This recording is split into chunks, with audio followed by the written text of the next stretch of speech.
2016 started off cool when God healed Lucy, our co-worker's daughter, from a dangerous cancer. In February, we went down to Madrid to minister to the Iberian area and meet with several of our teams down there. It was a very encouraging time. In March, we were at the beautiful Lake Millstatt in Austria, ministering to 5 of our teams working in Central Europe. In April, we were in Budapest with our regional team. We prayed, we strategized, we planned together for all of the projects we're going to be doing this year. Also in April, Sarah finished the book Orphalina, finally, and has been able to use the material to minister to women throughout Europe and also in Faribault and in Northfield, Minnesota. The book will be coming out next year. In June, our teammate Terza was ministering up in the northern part of France at a refugee camp and led 5 Kurds to the Lord. They've since dispersed throughout the country and are sharing their faith. Our team in northern Greece started this church just outside of a refugee camp. 30 Syrians came to know Christ. In May, we had more visitors. The Hadleys came from California, and Alan and Lindsay Hamlin came from Wales. They're our area leaders in Wales. They came over for a short break. On May 23rd of this year, I turned 50, and lots of friends came from all over France to celebrate. It was awesome. Sarah totally surprised me.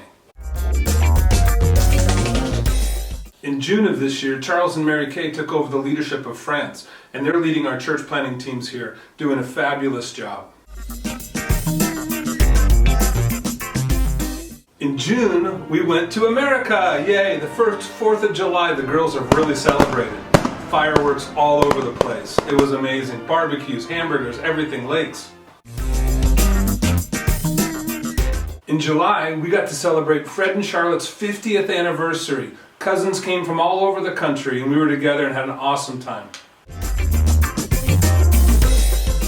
Later in July, we went down to Chicago and passed by Wisconsin and met some friends there, and then spent some time in Iowa, in Muscatine. Can you tell me what these 4 kids all have in common? Yes, they were all born in Africa. In early August, we got to go to Salt Lake City, spent time with my mom, with my brother's family, and we even got to go and look at some buffalo. And guess what we ate for lunch that day? Yes, you're right, buffalo burgers. Boom! In August, we flew from Salt Lake City to Coronado, California, where we spent time on the beach, spent time with our friends at Graham Memorial Church, and also at St. Paul's. Lots of good memories were made.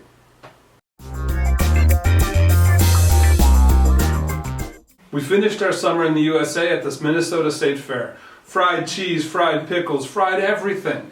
Anything tastes good fried if you're from Minnesota. The walleye, the big fat bacon burgers, everything. It was amazing. We flew back home to Bayonne and things kicked off with our church ministries. We were having picnics and outreaches and different things were going on locally here. The girls were back in school and we even went to a bullfight. Yes, our first and our last bullfight ever. Did you know that 80% of those working among refugees in Christian ministry burn out within the first year? So we put on this training to equip our workers and to give them the tools they need to not only survive but thrive in refugee ministry. This was one of our trainings we did in northern UK.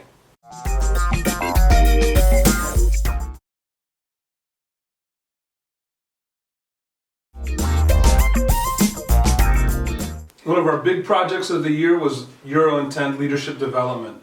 We're investing this year and next year in 25 of these leaders.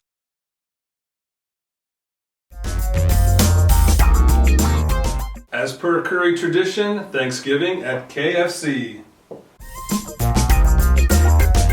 I got to spend time in Thailand this November working on multicultural teams, helping proliferate them throughout the mission. Christmas, Noel, what would it be without a Christmas play? Also, we were able to sell things at a market to raise money for refugees. And we hosted at our Bon Vivant community group a white elephant game. And last but not least, Sarah and Annie Lee and Julia and myself made and distributed biscotti throughout Bayonne.